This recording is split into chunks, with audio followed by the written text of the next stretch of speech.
A very good afternoon to all of you. Asthma, which is a common chronic inflammatory disease. सन 1970 से हमारे देश में आज़मा की प्रेवलेंस बढ़ती जा रही है। ये वैसे इसके लिए बहुत सारे एनवायरमेंटल और जेनेटिक फैक्टर्स रिस्पॉन्सिबल हो सकते हैं। अब कैसे इसे कंट्रोल किया जा सकता है, इसके बारे में बात करेंगे अपने acupressure expert doctor Pradeep Sharma के साथ। Doctor Pradeep, welcome to the show. Thank you. Asthma, as we all know, की बहुत ही कॉमन डिजीज होती जा रही है आजकल। बहुत सारे लोगों को सांस लेने में परेशानी होती है, इट्स अ सिम्टम ऑफ आज़मा। साथ साथ कफिंग होती है, स्नीजिंग होती है और साथ साथ चेस्ट में टाइटनेस फील होती है, तो ये भी एक आज़मा का सिम्टम ही है। मैं आपसे जानना चाहूंगी कि आज़मा की शुरुआत कैसे होती है?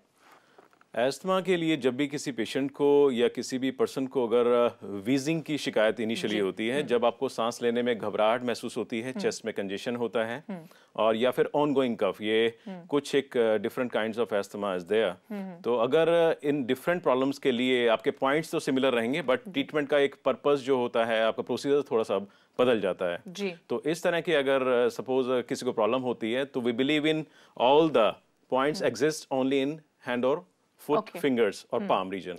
तो यहाँ पर अगर हम लोग स्टिमुलेट कर देते हैं पॉइंट्स को, प्रेशराइज कर देते हैं, कलर का इस्तेमाल करते हैं या इलास्टिक रिंग मसाजर्स का इस्तेमाल करते हैं, कोई भी प्रोसेस हम लोग इस पे अप्लाई करते हैं, तो one can see very good immediate results in the same. कौन से प्रेशर पॉइंट्स हो सकते हैं, इसके बारे में बात करेंगे डॉक्टर प्रदीप, लेकिन उससे पहले मधु से बात करते हैं जिन्होंने हमें कॉल किया है। जी मधु, वेरी गुड आफ्टरनून, बताइए क्या पूछेंगे आप?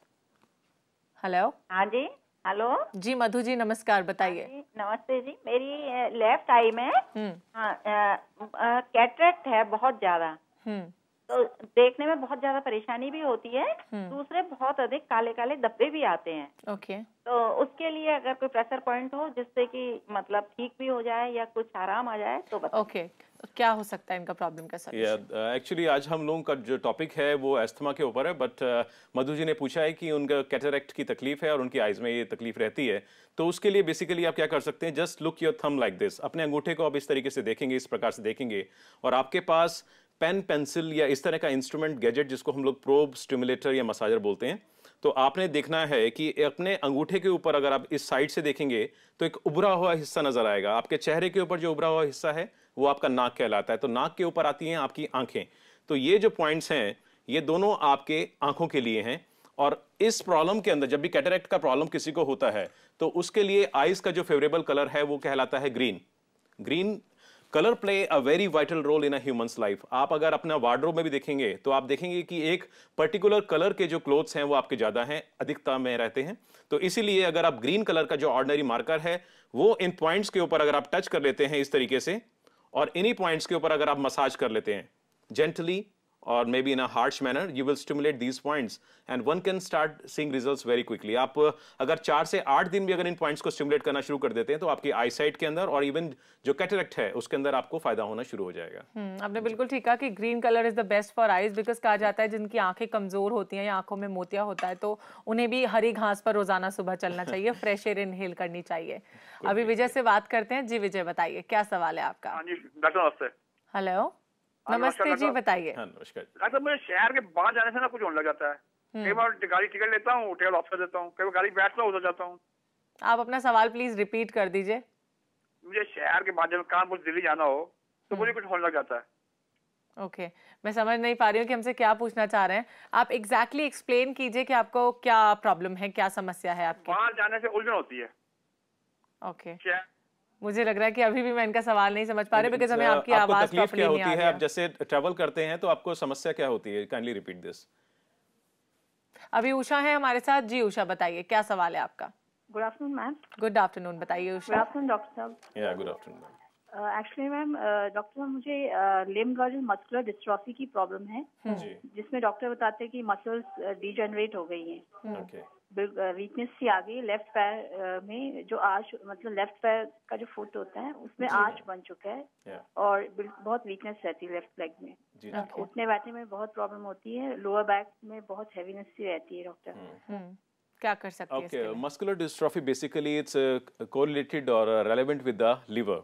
तो इसमें आपको लिवर को स्ट्रेंथन करना चाहिए। उसके लिए आपको पेन, पेंसिल, जो मैंने आपको बताया है, अगर अपने आप किसी भी फिंगर को, क्योंकि हमारा बिलीव है, हमारा मानना है किसी भी एक फिंगर के अंदर पूरा शरीर आ जाता है, तो ये जो आपका थर्ड फलांज है, आपके जो फिंगर का जो तीसरा हिस्सा जो है, इसमें अगर आप देखेंगे तो आपका लीवर जो आता है वो कहाँ पर आता है?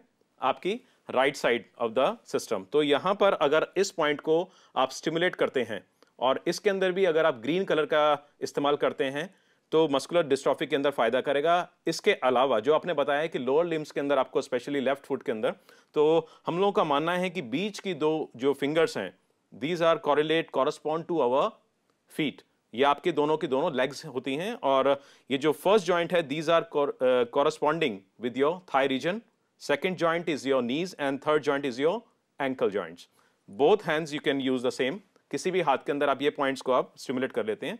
तो इसको आप मसाज कर सकते हैं दिस वे, रोटेशन के अंदर किसी भी तरीके से इसको मसाज कर सकते हैं। Otherwise if you have this kind of elastic ring मसाजर्स, इस तरह के मसाजर्स होते हैं, ये आप इनको पहनकर और अप एंड डाउन अगर इस तरीके से करेंगे, minimum 1 minute each finger, maximum no limit. जितना ज्यादा आप इसका इस्तेमाल करेंगे तो आपको ये एक्यूप्रेशर प्लस मसाज दोनों चीजें साइमल्टेनियसली प्रोवाइड करेगा और इससे आपको जल्दी ही बहुत अच्छा फायदा महसूस हो सकता है। तो प्लीज इसे फॉलो कीजिएगा और हमें फीडबैक जरूर दीजिएगा कि इससे आपको आराम मिल रहा है या नहीं मिल रहा है। एक और कॉलर अभी हमारे साथ हैं जी। आकांक्षा बताइए क्या सवाल है आपका? मुझे ये पूछना है, मेरा भाई 17 साल का है, उसका कलर बहुत डार्क है, तो मुझे ये पता चला।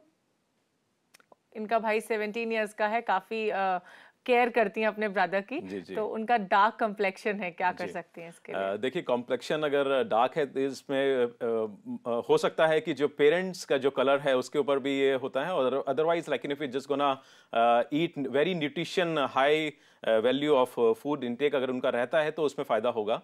और इसके अलावा he can simply wash his face x maximum is can, और कुछ तरह के क्लींजर्स जो होते हैं नेचुरल वो इस्तेमाल करेंगे तो उससे लाभ होगा इनको। एस्मा की अगर डॉक्टर बात की जाए तो वैसे सन 2009 में 300 मिलियन पीपल इससे अफेक्ट हुए थे। मैं आपसे यही जानना चाहती हूँ कि कैसे एस्मा हमारी बॉडी में इफेक्ट करता है? देखिए एस्थमा बेसिकली जो है आपको अगर पर्टिकुलर सीजन के अंदर एग्रवेट करता है, जैसे या तो रेनी सीजन के अंदर जब ह्यूमिडिटी एनवायरनमेंट के अंदर बहुत ज्यादा अधिकतम होती है, या फिर विंटर्स के अंदर पेशेंट्स जी, या फिर कुछ पेशेंट्स जो होते हैं वो एलर्जिक होते हैं पर्टिकुलर किसी एक पर्टिकुलर थिंग के साथ में, और वो डायग्नोस होना बहुत मुश्किल होता है क्योंकि even you going for a diagnosis test that it's sometimes it's impossible to diagnose what exactly the person is allergic with. और क्या फैक्टर्स हैं जो रिस्पॉन्सिबल हो सकते हैं और कैसे एस्मा हमारी बॉडी पे इफेक्ट करता है, इसके बारे में बात करेंगे डॉक्टर। लेकिन उससे पहले बात करते हैं विनोद से, जिन्होंने पटना से हमें कॉल किया है। जी विनोद बताइए। Good afternoon. A very good afternoon, बताइए। मेरी पत्नी का उम्र है 66 इयर्स जी, और पेशाब का रुकता नहीं है, जैसे बेड से उतरते ही पेशाब हो जाता है। ओके, क्या कर सकते हैं इस प्रॉब्लम से निजात पाने के लिए? देखिए ये एक आफ्टर सर्टेन एज ये प्रोस्टेट की वजह से और जो ब्लैडर जो होता है वो यूरिन होल्ड नहीं कर पाता इस सर्टेन एज के अंदर, जहां 50-55 क्रॉस कर लेते हैं, व्हेन यू स्नीज, जब आप छींकते हैं या कॉफ करते हैं, खांसते हैं, और अदरवाइज ऑल्सो आपका ब्लैडर पे कंट्रोल नहीं रहता तो आपका यूरिनेशन हो जाता है। तो उसके लिए ब्लू कलर का जो मार्कर है, this is very very important to give you any kind of results. Our believe is कि आप कि जो ये दोनों फिंगर्स जो बताई गई थी, जो आपके दो पांव हैं, लेग्स हैं, इसका जो सेंटर रीजन है यहां पर अगर आप इस तरीके से कलर मार्क लगाते हैं dark blue colour, this is the point of the genitals, और उसके ऊपर अगर आधा इंच के हिस्से के ऊपर अगर दोबारा आप लगाते हैं इस तरीके से, अगर 2 ब्लू कलर आप मार्क लगाते हैं तो आपकी यूरिनेशन की जो समस्या है उनके अंदर इमीडिएट फर्क आना शुरू हो जाएगा। और हर 4 घंटे के बाद आप इसको रेपिटेशन में यूज कर सकते हैं, और दिन के बाद जैसे आपने 4 बार इसको इस्तेमाल किया दिन के अंदर, तो 4 दिन के अंदर ही अंदर आई होप कि बहुत अच्छा रिजल्ट इसमें मिलेगा। एंड इफ यू वांट, आप इस मार्कर से उस पॉइंट को प्रेशराइज भी कर सकते हैं, तो इससे उनका फायदा दुगना हो जाएगा।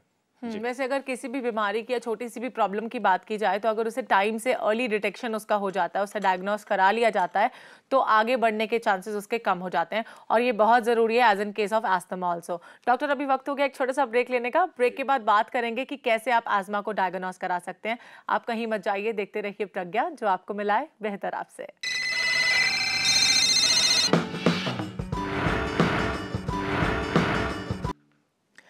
हाँ, around 5000 people die due to asthma every year, और इसका बहुत बड़ा फैक्टर रिस्पॉन्सिबल हो सकता है कि इसे ठीक समय पर डायग्नोज ना कराया जाए। अब कैसे इसे डायग्नोज कराया जा सकता है, इसके बारे में बात करेंगे डॉक्टर प्रदीप के साथ, लेकिन उससे पहले बात करते हैं उषा से। जी उषा बताइए, क्या सवाल है आपका? हेलो जी बताइए, क्या सवाल है आपका? Good afternoon ma'am. Good afternoon. Very good afternoon, बताइए। Good afternoon. हेलो जी, हम आपको सुन पा रहे हैं, आप अपना सवाल बताइए। मेरी उम्र 50 वर्ष है। देखो, हाँ मेरी उम्र 60 इयर्स ओल्ड है। आपसे एक रिक्वेस्ट है, अपने टेलीविजन सेट अगर आपने ऑन किया हुआ है तो उसका वॉल्यूम प्लीज कम कर लीजिए, उसके बाद बताइए क्या पूछना चाहते हैं। मेरे बीपी बहुत ज्यादा हाई रहता है, बीपी कंट्रोल में नहीं रहता है और ट्विचिंग होती है, कहीं ना कहीं ज्यादा चेहरे पे होती है, नहीं तो टांगों में भी होती रहती है, चेहरे पे भी होती रहती है। ओके, क्या कर सकती हैं इस प्रॉब्लम से बचने के लिए? बीपी भी हाई रहता है और साथ साथ पैर पे और चेहरे पर इचिंग होती है इनके। देखिए, itching is altogether different thing. वो आपका कुछ एलर्जिक कॉम्प्लिकेशंस हो सकती हैं, तो उसके लिए बेटर रहेगा कि आपको प्रॉपर ट्रीटमेंट्स की आवश्यकता पड़ेगी। उसके लिए आप जस्ट एक पॉइंट स्टिमुलेट करके आपको फ़ायदा नहीं पहुंचा सकते। बट ब्लड प्रेशर के लिए जहाँ तक है आप ये कर सकते हैं। मैं आपको बताया तो बहुत ही ईजी इसका पॉइंट है। अपनी किसी भी फिंगर के ऊपर जब आपका नेल जो स्टार्ट होता है और जो उसका फर्स्ट जॉइंट है उसके बीच में सेंटर अगर आप ले लेंगे, तो उस पॉइंट को अगर आप स्टिमुलेट करते हैं, प्रेशराइज करते हैं, तो ये पॉइंट जो है आपके बीपी को नॉर्मलाइज करता है, वेदर इट्स हाई और लो। ठीक है, इस तरीके से नेल से लेकर आपके फर्स्ट जॉइंट के ऊपर एक प्लस एज्यूम कर लेंगे तो ये पॉइंट जो है आपके बीपी को नॉर्मलाइज करेगा। इसके अलावा अपनी फिंगर को अगर आप फ्रंट में ले आते हैं और जो आपका नोज का मैंने पॉइंट बताया था, उभरा हुआ हिस्सा जो है आपकी फिंगर के ऊपर अगर आप देख रहे हैं, उसके थोड़ा सा ऊपर अगर आप आ जाते हैं, सेंटर ऑफ योर फिंगर, अगर इस पॉइंट को, ये आपका पॉइंट पिट्यूटरी ग्लैंड का है, तो इस पॉइंट को अगर आप जो बैक हेड पॉइंट है आपका, जो मैंने पीछे जो आपके फिंगर के पॉइंट बताया, उसके साथ में अगर आप स्टिमुलेट कर लेते हैं, ये दोनों पॉइंट्स को करने से आपका ब्लड प्रेशर आप कंट्रोल में कर सकते हैं। It's going to be very handy and very very fruitful point. You can do it, you can use it and kindly let us know कि आपको कितना इससे लाभ पहुंचा। चलिए, इसे फॉलो कीजिएगा और हमें बताइएगा कि आपको इससे कितना लाभ पहुंच रहा है। अभी बात करते हैं नूतन से। जी नूतन, बताइए क्या सवाल है आपका। सर मैं जी बताइए। सर मैं ये पूछना चाहती हूँ, मेरे को ना ओवरी में सिस्ट है।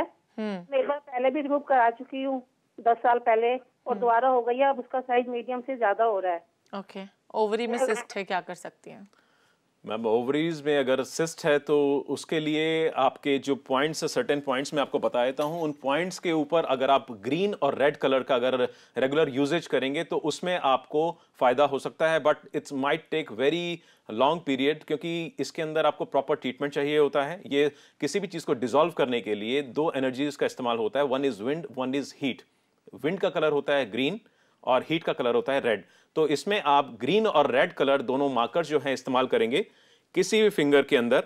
ये जो आपका लास्ट थर्ड जो पोर है या फलांज है, इसका नीचे से आप थोड़ा सा ऊपर आएंगे अप्रॉक्सीमेटली। अगर आप इसका 2 mm का अगर साइज लेते हैं, जो आपका जॉइंट है फिंगर का आप नीचे देख रहे हैं, इससे थोड़ा सा ऊपर अगर आप आते हैं, इस पॉइंट के ऊपर अगर आप ग्रीन और रेड कलर एक साथ नहीं लगाना है, ओवरलैप नहीं करना है। अगर सपोज कि एक ट्रीटमेंट सेशन के अंदर एक समय में आप अगर ग्रीन कलर का इस्तेमाल कर रहे हैं, तो 4 घंटे के बाद आप रेड कलर का इस्तेमाल कर सकते हैं इस पॉइंट के ऊपर, और इसके 2 mm राइट साइड में और 2 mm लेफ्ट साइड के अंदर।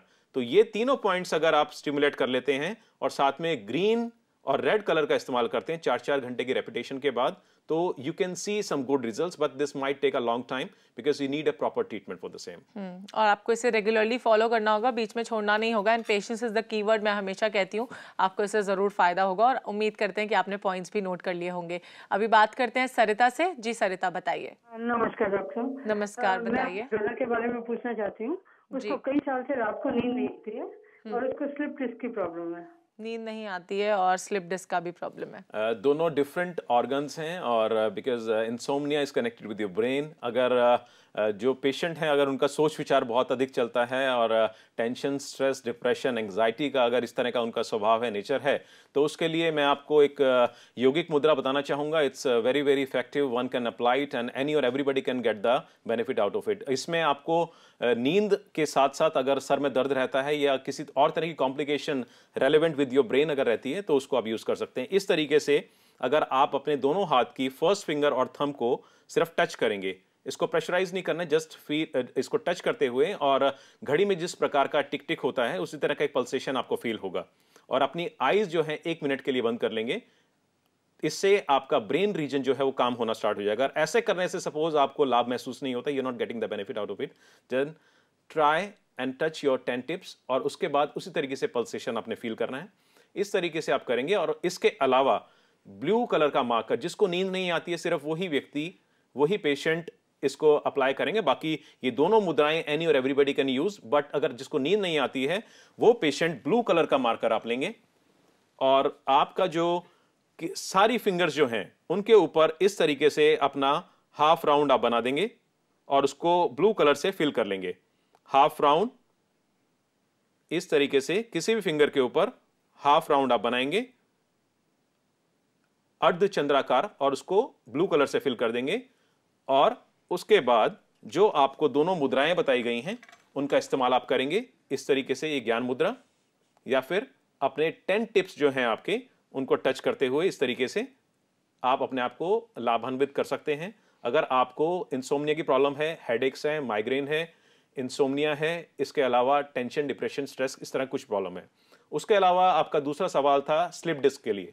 स्लिप डिस्क के लिए किसी भी फिंगर को अपनी आप उल्टा रखेंगे और नीचे का जो हिस्सा है ये आपका लंबर का हिस्सा है, स्पेशली जो लोअर बैक जिसको हम लोग कहते हैं, टेल बोन जो कहते हैं। तो सेकंड आपका ये जो फलांज है उसका जॉइंट और नीचे का जॉइंट, इसके बीच के हिस्से के अंदर, सेंटर ऑफ दिस, अगर आपके पास किसी तरह का कोई स्टिमुलेटर, मसाजर या प्रोब नहीं है, इंस्ट्रूमेंट नहीं है, तो आप इस्तेमाल करेंगे अपनी फिंगर को और यहां पर सेंटर में आप अपने इस तरीके से, क्योंकि आपकी स्पाइनल कॉर्ड जो है वो भी सेंटर में है आपके शरीर के कमर के अंदर, इस तरीके से उसको कॉन्टिन्यूस अगर आप मसाज करेंगे और एक पर्टिकुलर पॉइंट के ऊपर आपको दर्द का आभास एहसास होगा। जहां पर दर्द का आभास होता है उस पॉइंट को अगर आप रेगुलरली मसाज करते रहेंगे, स्टिमुलेट करते रहेंगे, इसके अलावा आप वहां पर रेड कलर मार्कर इस्तेमाल कर सकते हैं। Red is a colour of heat, और जहां पर भी किसी को किसी भी प्रकार का दर्द हो उस पॉइंट के ऊपर आपने रेड कलर का मार्कर इस तरीके से वहां पे अप्लाई कर लेंगे और उसी पॉइंट को रेगुलर अगर आप स्टिमुलेट कर सकते हैं तो आपको इमीडिएटली फर्क पड़ना शुरू हो जाएगा and few days time one can find a very good results. चलिए, उम्मीद करते हैं कि आपने बहुत ध्यान से सुना होगा और अब आप इसे रेगुलरली फॉलो कराएंगी। अभी वक्त हो गया एक छोटा सा ब्रेक लेने का। ब्रेक के बाद आपको बताएंगे कि कौन से प्रेशर पॉइंट्स हो सकते हैं जिनके जरिए अस्थमा को आप कंट्रोल में ला सकते हैं।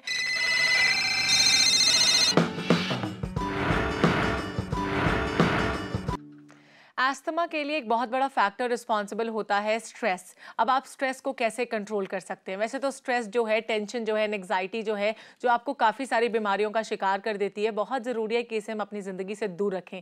लेकिन कैसे रखें? इसके लिए आप बहुत सी योगा क्लासेस हैं अभी अवेलेबल जिन्हें आप ज्वाइन कर सकते हैं, या फिर मेडिटेट कर सकते हैं ज़्यादा से ज़्यादा, जिससे आपका माइंड रिलैक्स फील करे, या फिर कुछ ऐसी एक्टिविटीज़ में पार्टिसिपेट कर सकते हैं जिससे आपकी मसल टेंशन फ्री हो जाएं और आप एकदम रिलैक्स फील करें। या फिर डॉक्टर प्रदीप शर्मा ने आपको कुछ एक मुद्राएं बताई थी जिनके जरिए आप अपने माइंड को रिलैक्स फील करा सकते हैं। और बहुत ज़रूरी है कि अगर आप एस्मिक पेशेंट हैं और कुछ एक मेडिकेशंस आप ले रहे हैं तो डॉक्टर की रिकमेंडेशन के बिना आप कोई भी मेडिकेशन ना लें, साथ साथ उन्हें डिसकंटिन्यू ना करें जब तक आपके डॉक्टर आपसे ना कहें, जो कि हम कभी कभी कर देते हैं। हमारी लाइफ इतनी बिजी है कि हम खुद का ख्याल ही ठीक से नहीं रखते। तो अगर इन बातों का ख्याल रखते हैं तो बहुत हद तक आप एस्मा को कंट्रोल कर सकते हैं। अभी बात करते हैं, कमलेश हमारे साथ हैं।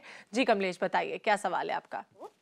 Good afternoon madam. Very good afternoon, बताइए। हाँ जी मैडम, मेरा सवाल ये डॉक्टर साहब से, मुझे एंजाइटी बहुत रहती है कि अगर जैसे कोई सैड न्यूज सुन लेती हूँ या कहीं मुझे हॉस्पिटल किसी का पता करने जैसे जाना होता है तो एकदम मेरा ऐसे लगता है जैसे मेरा दिल डूब रहा है, मैं वहाँ जाऊंगी तो मुझे खुद को कुछ हो जाएगा।